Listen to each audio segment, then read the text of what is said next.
चलिए नमस्कार दोस्तों, स्वागत है आप लोगों का विद्यार्थी आईएएस में।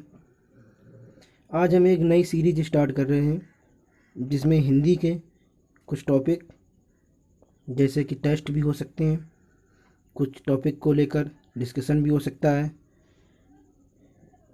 ये सब हिंदी का प्रोग्राम इसीलिए स्टार्ट कर रहे हैं क्योंकि अभी यूपीएसआई और आरओ के पेपर जो लगे हुए हैं, यानी यूपीएसआई की वैकेंसी है, आरओ का पेपर है आपका, उससे संबंधित कुछ टेस्ट। तो आज पहला टेस्ट लेके आ रहे हैं, तो देखेंगे।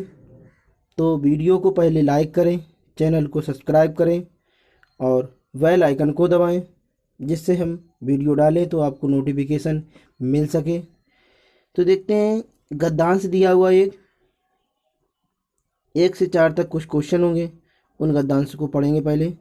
तो देखते हैं, गद्यांश को पढ़ें पहले। लिखा है प्राचीन काल में नारी का स्थान। तो पहले बात समझेंगे इस गद्यांश को करते कैसे हैं। तो पहले गद्यांश को करने से पहले याद रखेंगे बहुत सारे तरीके होते हैं। पहले कुछ लोग गद्यांश को पढ़ते हैं, इसके बाद आंसर देते हैं, फिर गद्यांश को पढ़ते हैं। तो याद रखेंगे पहले क्वेश्चन को पढ़ लेंगे, इसके बाद गद्यांश को पढ़ेंगे तो क्वेश्चन के आंसर जल्दी आ जाते हैं। अगर आप गद्यांश को पहले पढ़ेंगे फिर क्वेश्चन करेंगे तो हो सकता है थोड़ा टाइम लगे, क्यों गद्यांश को पढ़ने में थोड़ा टाइम लगेगा। तो याद रखेंगे। तो सबसे पहले हम क्वेश्चन देखते हैं। क्वेश्चन पहला दिया हुआ है, प्राचीन काल में नारी का स्थान क्या था। तो आंसर दिए गए हैं। पहला ऑप्शन दिया गया, प्राचीन काल में नारी दासी थी। प्राचीन काल में नारी का स्थान अग्रणी था। इसके बाद दिया गया, नारी को अपमानित किया जाता था, नारी का कोई स्थान नहीं था। पहला क्वेश्चन पढ़ा। दूसरा क्वेश्चन, पहला क्वेश्चन पढ़ने के बाद तुरंत हम ऊपर पहुंचेंगे कथन पे, जो हमारा गद्यांश दिया, क्योंकि ये स्टार्टिंग में ही क्वेश्चन दिया गया होगा।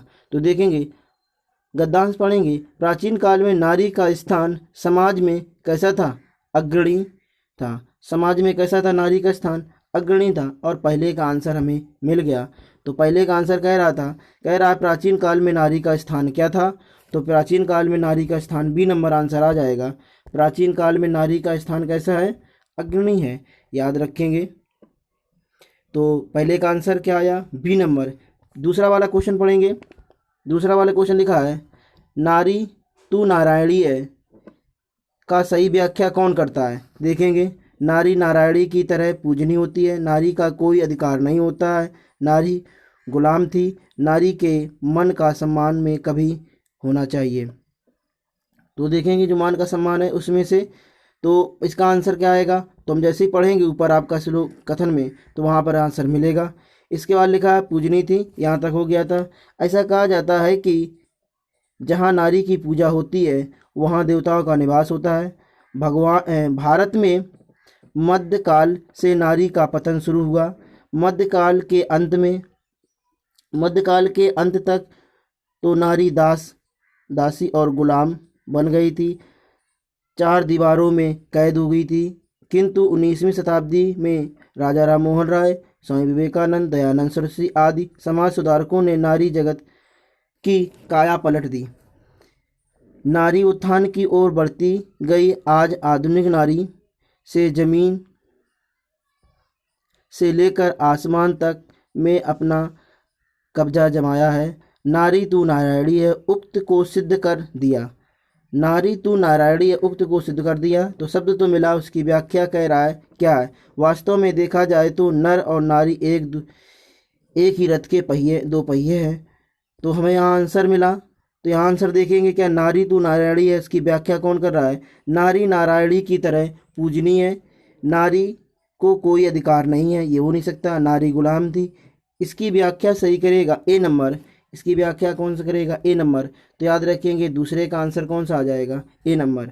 अगर हम तीसरे क्वेश्चन की बात करें, तीसरे क्वेश्चन में लिखा हुआ है, तीसरे क्वेश्चन में देश का उद्धार कैसे होगा। नारी अशिक्षित रहेगी, केवल समाज सुधारकों के प्रयास से समाज में नारी को समान स्थान देने तथा उसके शिक्षित होने से या नारी की पूजा करने से। तो देखेंगे, तो इसका आंसर जब इतना पढ़ लिया तो उसका आंसर समझ में आना चाहिए थोड़ा बहुत। तो उसका आंसर जैसे ही हम लोग पढ़ते हैं तो उसकी देखेंगे, तो समाज में नारी का समान स्थान से और उसे शिक्षित करने से इसका आंसर आ जाएगा, ठीक है ना। इसके बाद हम अगर चौथे क्वेश्चन की बात करते हैं, तो चौथे क्वेश्चन में लिखा है उपरोक्त गद्यांश का शीर्षक क्या है, तो इसको हमें पढ़ना पड़ेगा। अब वहाँ से जहाँ छोड़ा हुआ है, हमने छोड़ा था नारी तू नारायणी उक्त को सिद्ध करती है। वास्तव में देखा जाए तो नर और नारी एक रथ के दो पहिए हैं। रथ को सुयोग्य ढंग से चलाने के लिए दोनों में संतुलन चाहिए। शिक्षित नारी परिवार का उद्धार करती, क्या लिखा है, देखिए यहाँ शब्द मिला, शिक्षित नारी परिवार का क्या कर सकती है, उद्धार कर सकती है। तो शिक्षित नारी परिवार का उद्धार कर सकती है। इसका लिखा है प्रत्येक घर में नारी का सम्मान होना चाहिए। समाज में प्रचलित कुप्रथाओं से लड़ना अनिवार्य है। नारी ने अपना जो स्थान प्राप्त किया उसे मजबूत बनाने के लिए नर और नारी दोनों को तत्पर रहना चाहिए। तो कैसा है, तो इसका आंसर हम आपको मिला शिक्षित नारी परिवार का क्या करती है, उद्धार करती है, उद्धारक है। तो हमें इसका गद्यांश का शीर्षक क्या मिला, गद्यांश का शीर्षक क्या दिया गया आंसर में, भारत मेरा देश, नारी तू नारायणी, भारत और गरीबी, मेरे सपनों का भारत। तो हम देखते हैं क्या है, नारी तू नारायणी, इसी के नारी के बारे में ही पूरा दिया गया, ना भारत के बारे में दिया गया, ना मेरे सपनों के बारे में, किसी के बारे में नहीं दिया।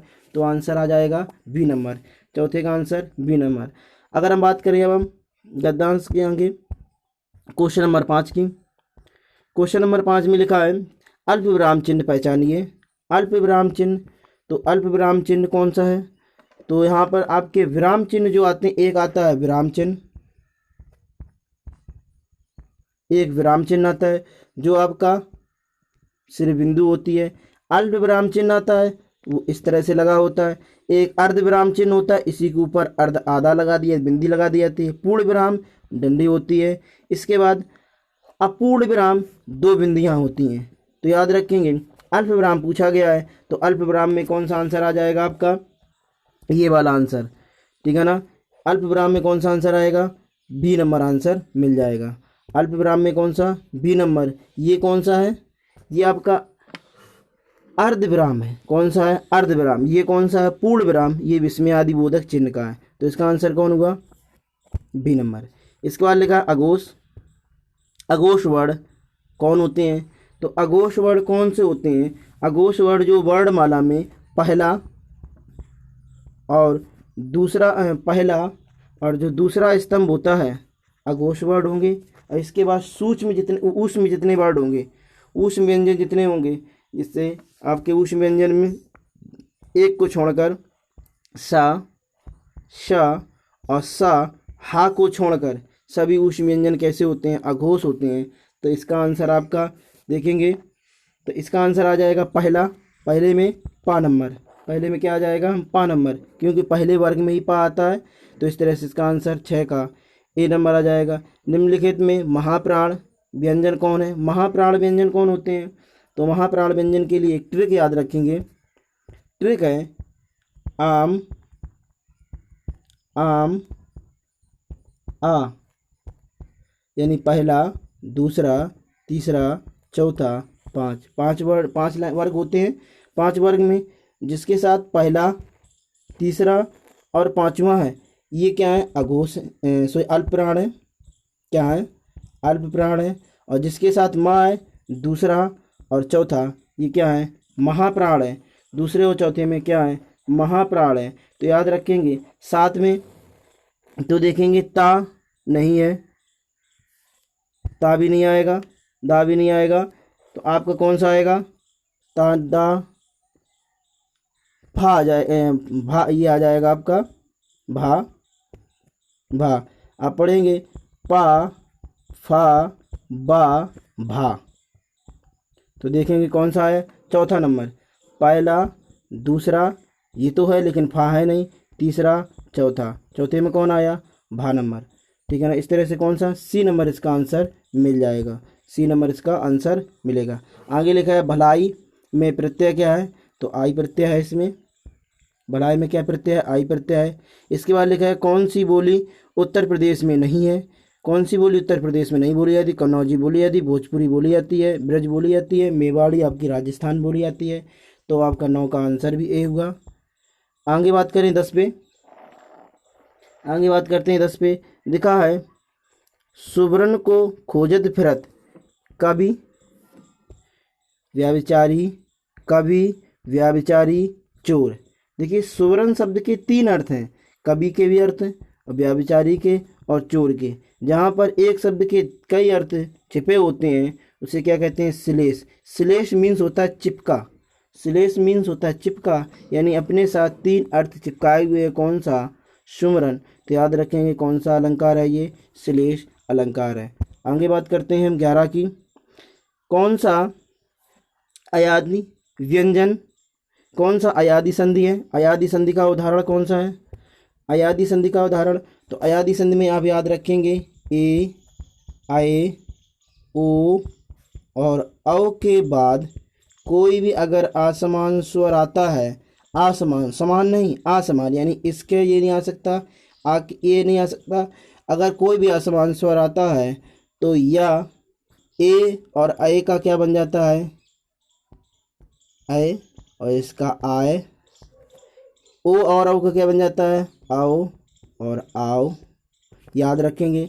तो इस तरह से कौन सा होगा आपका, देखेंगे यहाँ पर वाह वाला कौन सा दिख रहा है, पावक में दिख रहा है, तो इसका आंसर कौन सा आ जाएगा, पावक। पावक का कैसे है, पावक का पो प्लस अक, पो प्लस अक यानी ओ, औ प्लस आ। देखिए आसमान स्वर है, ओ के बाद औ के बाद आसमान स्वर आ आया, तो इससे क्या बनेगा, आओ। क्या बन जाएगा, आओ। तो क्या लिखेंगे, पावक। याद रखेंगे पावक कौन सा है, अयादी संधि का उदाहरण है। अगला क्वेश्चन 12 नंबर। लिखा है कौन सा स्थायी भाव नहीं है, कौन सा स्थायी भाव नहीं, निर्वेद है, ठीक है ना, विस्मय है, जुगुप्सा है, करुण खुद ऑलरेडी रस है, खुद ऑलरेडी रस है, इसलिए स्थायी भाव ये नहीं हो सकता। अगला क्वेश्चन बात करें क्वेश्चन नंबर 13 की। अपने को संकट में डालना, तो इसका मुहावरे का अर्थ क्या है, बिल्ली के गले में घंटी बांधना, भैंस के आगे बीन बजाना, ठीक है ना। फिर इसके बाद लिखा है मधुमक्खी मारना, मारना, इसके भींगी बिल्ली बनना। तो याद रखेंगे अगर संकट मोल ले रहे हो तो क्या है, बिल्ली के गले में घंटी बांधना, तो इसका आंसर 13 का ए नंबर आंसर आ जाएगा। आगे बात करते हैं क्वेश्चन नंबर 14 की। क्वेश्चन नंबर 14 लिखा है रात भर जागना स्वास्थ्य के लिए अच्छा नहीं है, कहा गया निम्नलिखित में से रेखांकित को पहचाने। भर शब्द क्या है, कालवाचक क्रिया विशेषण है, भाववाचक क्रिया विशेषण है, या समुच्चय बोधक अवयव है।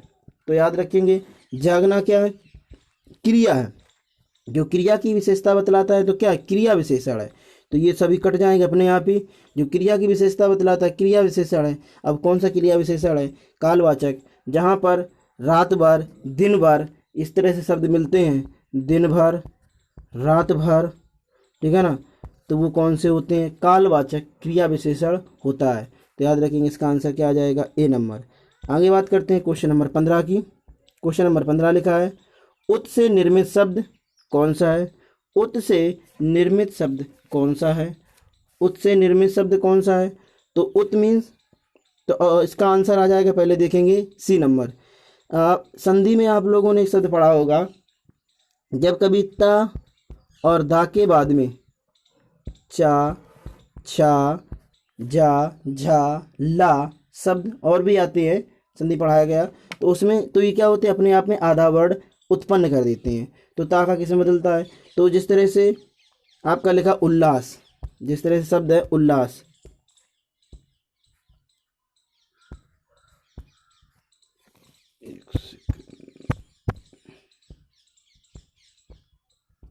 उल्लास, तो इसका आंसर क्या आएगा, उत प्लस लास। ऐसे शब्द है उल्लेख, उल्लेख, उत प्लस लेख। तो याद रखेंगे आधा जो वर्ड बनता है अपने आप में आधा वर्ड बन जाता है, जिस तरह उच्चारण है। तो याद रखेंगे ये कभी कभी उपसर्ग और प्रत्यय के रूप में ही पूछते हैं, तो ये क्या एक तरह से उपसर्ग है। उत क्या है, एक उपसर्ग है, किसका, उच्चारण का, ठीक है ना। तो क्वेश्चन पूछ सकता है उच्चारण में कौन सा उपसर्ग प्रयोग किया गया है, तो उत, ना कि उच्च। तो याद रखेंगे इसका आंसर, ठीक है ना। तो इसका 15 का आंसर सी नंबर हुआ। 15 का आंसर क्या हुआ, सी नंबर। क्वेश्चन नंबर 16 देखेंगे। क्वेश्चन नंबर 16, स्वर्ग का संधि विग्रह क्या है। स्वर्ग का संधि विग्रह, जब आपको संधि विग्रह पढ़ाई गई तो वहाँ बताया गया होगा, जब कभी भी है तो विसर्ग संधि, विसर्ग संधि में क्या है, कौन सा बनेगा वो देखेंगे। तो इसका आंसर आएगा पहले ए नंबर। तो याद रखेंगे कभी भी विसर्ग के बाद में, विसर्ग के बाद में अगर का विसर्ग के बाद में आपको अघोष वर्ड अगर मिलते हैं, तो अघोष वर्ड, तो उसमें क्या होता है, उस विसर्ग का क्या बन जाता है, रा में परिवर्तित हो जाता है। विसर्ग का किसमें परिवर्तित होता है, रा में। तो इसका आंसर क्या आ जाएगा, स्वर्ग। इसका आंसर क्या मिलेगा, ए नंबर इसका आंसर। 16 का आंसर क्या आएगा, ए नंबर। तो याद रखेंगे। अगला क्वेश्चन देखेंगे 17 नंबर, निम्नलिखित में से कौन सा शब्द स्थूल का विलोम शब्द है। स्थूल, स्थूल का सूक्ष्म, दुर्लभ, शाश्वत, तन्वी। तो याद रखेंगे सूक्ष्म इसका विलोम शब्द है। अगला क्वेश्चन नंबर 18 देखेंगे। क्वेश्चन नंबर 18, क्वेश्चन नंबर 18 में दिया है, लिखा है उपमेय में उपमान की जहाँ संभावना की जाए वह कौन सा अलंकार होता है। जहाँ उपमेय में उपमान की संभावना की जाती है वहाँ कौन सा अलंकार होता है। तो याद रखेंगे वहाँ पर उत्प्रेक्षा अलंकार होता है। इस तरह से उपमेय में उपमान की संभावना, जब उपमेय में उपमान की जब उपासना की जाती है तो उस तरह से याद रखेंगे। जहाँ उत्प्रेक्षा की जाती है, रूपक भी आता है, ठीक है, जहाँ पर संज्ञा विशेषता बतलाई जाती है वो शब्द आते हैं। तो इसका आंसर क्या आ जाएगा आपका, बी नंबर। चौपाई शब्द, चौपाई छंद में कितने चरण होते हैं, तो 16-16 होते हैं। कितने होते हैं, 16-16 होते हैं। कितने हो गए, 16-16। आगे बात करते हैं क्वेश्चन नंबर 20 की। क्वेश्चन नंबर 20 में लिखा है हमें यथाशक्ति दान करना चाहिए। तो कहा गया यथाशक्ति में कौन सा समास है, सभी जानते हैं यथाशक्ति में कौन सा समास है, अव्ययीभाव समास है। यथाशक्ति में कौन सा समास, अव्ययीभाव समास है। यथाशक्ति में अव्ययीभाव समास है। इसके बाद क्वेश्चन लिखा हुआ है विशिक किस शब्द का पर्यायवाची है। विशिक किस शब्द का पर्यायवाची है। तो याद रखेंगे ये बाण का पर्यायवाची है, ठीक, किसका, बाण का पर्यायवाची है। आगे बात करें, क्वेश्चन नंबर लिखा है 22 में, निम्नलिखित शब्दों में से कौन सा शब्द सदैव बहुवचन होता है। कौन सा शब्द सदैव बहुवचन होता है, कौन सा शब्द सदैव बहुवचन होता है। तो लड़का है, प्राण है, गोली, चिड़िया। याद रखेंगे लड़का जो है हमेशा बहुवचन मिलेगा। तो बहुवचन में बहुत सारे शब्द आते हैं, जैसे दर्शन होता है, लोग होता है, प्राण होते हैं, हस्ताक्षर होता है, समाचार होती, बात, ये सब कैसे हैं, बहुवचन में आते हैं। याद रखेंगे दर्शन भी बहुत पूछता है, कैसा दर्शन, निम्न कहता है निम्नलिखित में से कौन सा बहुवचन है। तो दर्शन भी बहुवचन है, प्राण भी बहुवचन है, आपके लोग भी बहुवचन है, समाचार बहुवचन है, हस्ताक्षर बहुवचन है। ये सब आपके किसमें आते हैं, बहुवचन में आते हैं। एक वचन में अधिक से अधिक वो शब्द आते हैं जो समूहवाचक होते हैं, द्रववाचक होते हैं, भाववाचक होते हैं। जैसे हम बात करें जनता की, जनता कैसा है, एक वचन के आता है, जनता एक वचन में आता है। तो याद रखेंगे ये सब शब्द। आगे आते हैं क्वेश्चन अगला 23 में, के लिए किस कारक का, के लिए किस कारक का परसर्ग है। के लिए परसर्ग मीन्स कारक चिन्ह है, विभक्ति। तो याद रखेंगे किसका है, संप्रदान का है।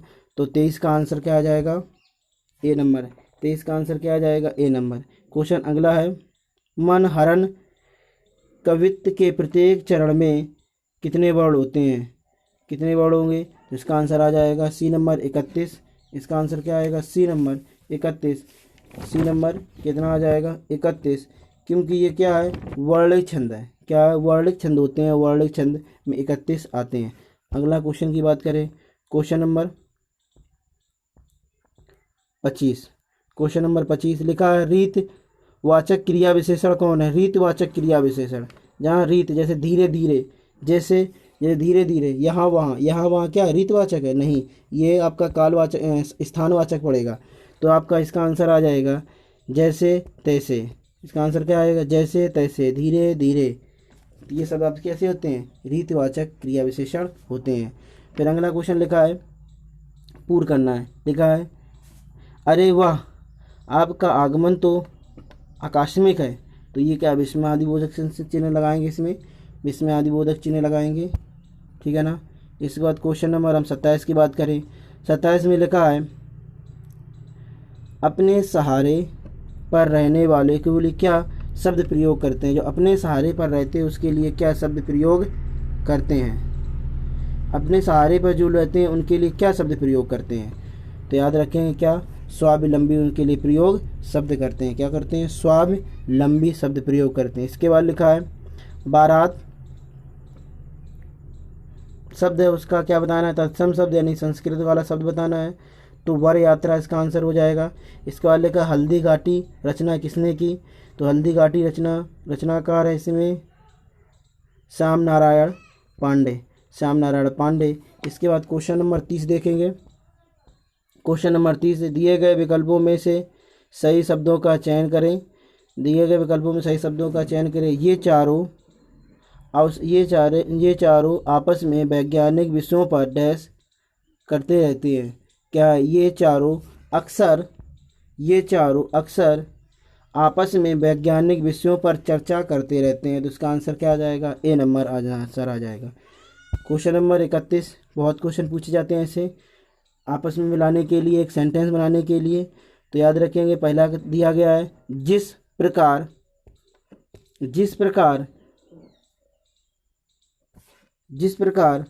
अग्नि का धर्म दहकना है, उसी प्रकार जिस प्रकार अग्नि का धर्म दहकना है उसी प्रकार मनुष्य का धैर्य उसके स्वभाव का पर्याय होना चाहिए। तो जिस प्रकार अग्नि यानी वाह नंबर आया, वाह एक है, ये दोनों कट जाएंगे, वाह इन दोनों में है। जिस प्रकार अग्नि का धर्म दहकना है उसी प्रकार दहकना, या उसी प्रकार मनुष्य का धर्म यानी मनुष्य का धैर्य क्या है, मनुष्य का धैर्य ला नंबर। तो इसका आंसर क्या आ जाएगा, सी नंबर आंसर आ जाएगा। इसका आंसर क्या मिलेगा, सी नंबर आंसर मिल जाएगा। क्वेश्चन नंबर हम 32 की बात करें। लिखा है पैसे से मनुष्य की जीवन जीने की इच्छा बलवती होती है। तो जीवन जीने की इच्छा के लिए वाक्यांश के लिए शब्द कौन सा प्रयोग करते हैं, तो उसके लिए शब्द प्रयोग जिजीविषा। कौन सा प्रयोग करते हैं, जिजीविषा प्रयोग करते हैं। क्वेश्चन नंबर 33 की बात करें अगर हम, क्वेश्चन नंबर 33 में लिखा है निम्न में से कौन सा शब्द तत्भव शब्द है। तो तत्भव शब्द में हिंदी वाला शब्द होता है, तो हिंदी वाला शब्द आपका कौन सा है, घर। इसके बाद लिखा है दूध का धुला होना, तो दूध का धुला होना नहीं कि दूध का धुला होना। तो याद रखेंगे दोषी होना नहीं, चोरी करना नहीं, पाप करना नहीं, निर्दोष होना। इसके बाद आगे क्वेश्चन नंबर 35, रोध रस का स्थायी भाव क्या है, तो रोध रस का स्थायी भाव को मिले क्या, भय होता है, उत्साह, विवशा नहीं, क्रोध। क्या आ जाएगा, रोध रस का स्थायी भाव क्या है, क्रोध आंसर आ जाएगा। इसके बाद क्वेश्चन अगला है खान पान में कौन सा समास है, अव्ययभाव समास है क्या, द्वंद्व समास है, द्विगु समास, तत्पुरुष समास। तो इसमें आ जाएगा द्वंद्व समास। याद रखेंगे बहुत सारे शब्द आते हैं जैसे खान पान, कपड़ा लत्ता, चाय बाय, खाना बाना। तो ये शब्द किसके आते हैं, आपके द्वंद्व समास में आते हैं। किस में आएंगे, द्वंद्व समास में आ जाएंगे। क्वेश्चन नंबर अगला 37 की बात करें तो लिखा हिंदी साहित्य की लाब्ध